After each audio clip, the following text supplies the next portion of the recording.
যেই দোকানে আলোচনা করুন না কেন, যখন আলোচনা হবে কি এই এলাকায় ভালো নেতা কে আছে, তা আপনার মুখ থেকে বের হবে কি ভিক্টর হচ্ছে ভালো নেতা। সৎ নেতা কে আছে তো বলবেন ভিক্টর হচ্ছে সৎ নেতা। লড়াকু নেতা কে আছে বলবেন ভিক্টর হচ্ছে লড়াকু নেতা। এই এলাকার মানুষের পাশে কে থাকে বলবেন ভিক্টর থাকে। আপদে বিপদে কাকে পাওয়া যায়? ভিক্টরকে পাওয়া যায়। সব গুণ ভিক্টরের ঠিক আছে, কিন্তু ভিক্টরের একটাই দোষ কি ভিক্টর হচ্ছে মুসলমানের ছেলে। রমজান আলীর পরিবারে জন্মগ্রহণ করেছিল। আমি কোন রামের বাড়িতে জন্মগ্রহণ করিনি, আমি রমেশের বাড়িতে জন্মগ্রহণ করিনি। তাই আমার সমস্ত ভালো দিক থাকলেও আমার একটাই দোষ কি আমি মুসলমান। এই দোষের কারণেই আজকে আমাকে আপনারা নিজের থেকে দূরে সরিয়ে দিচ্ছেন। আজকে এই এলাকায় যেভাবে আপনারা বিজেপিকে সমর্থন দিয়ে বিজেপিকে ভোট দিচ্ছেন, সেটা কি নীতির উপরে দিচ্ছেন? তাহলে আমার কোনো আপত্তি নাই। যদি নীতি আদর্শের উপরে বিজেপিকে ভোট দিয়ে থাকেন তাহলে আমার কোনো আপত্তি নাই, আমার কোনো প্রশ্ন নাই। কিন্তু শুধু জাতি ধর্মের নামে যদি ভোট দিয়ে থাকেন তাহলে আমার আপত্তি আছে।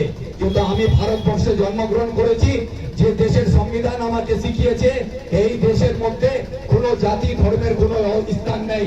এখানে হচ্ছে সেকুলার দেশ। আপনি আর আমার মধ্যে কোনো তফাৎ নাই। এখানে হিন্দু মুসলমান শিখ ইসাই সবাই সম্মানের সঙ্গে থাকবে, মিলেমিশে থাকবে। আমরা এক দেশে একসঙ্গে থাকবো, এটাই আমি ছোট থেকে পড়াশোনা করে শিখে এসেছি। তাই আমার আপত্তি আছে।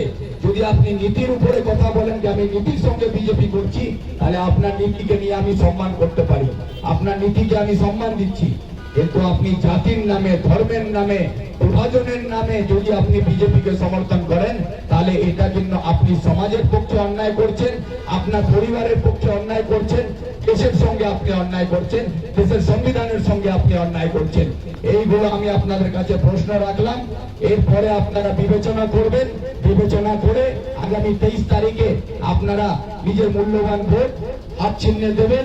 এই আবেদন রেখে আমি সকলকে নমস্কার প্রণাম জানিয়ে আমার বক্তব্য শেষ করলাম। আমার বক্তব্যে যদি কারো কোনো মনে কিছু আঘাত লেগে থাকে, আমার বড় কাকু জেঠুরা এখানে আছেন, তাদেরকে আমি শুধু বুঝাবার জন্য আমি বলার চেষ্টা করেছি। আমি আপনাদেরকে জ্ঞান দিতে আসিনি। আমি এই সমাজের, আপনারাই আমাকে, এই এলাকার মানুষ আমাকে নেতা হিসাবে আপনারাই দাঁড় করিয়েছেন। একজন নেতার যে কর্তব্য, সমাজে যদি কেউ বিভাজন করে তার বিরুদ্ধে রুখে দাঁড়ানো, সমাজকে যদি কেউ ভাগাভাগি করতে চায় তার বিরুদ্ধে কথা বলা। আজকে আমি সেই কাজটাই করছি। আপনারা আশীর্বাদ করবেন, আগামী 23 তারিখে হাত চিহ্নে ভোট দেবেন। এই আবেদন রেখে আমার বক্তব্য শেষ করলাম। সবাইকে নমস্কার প্রণাম জানিয়ে।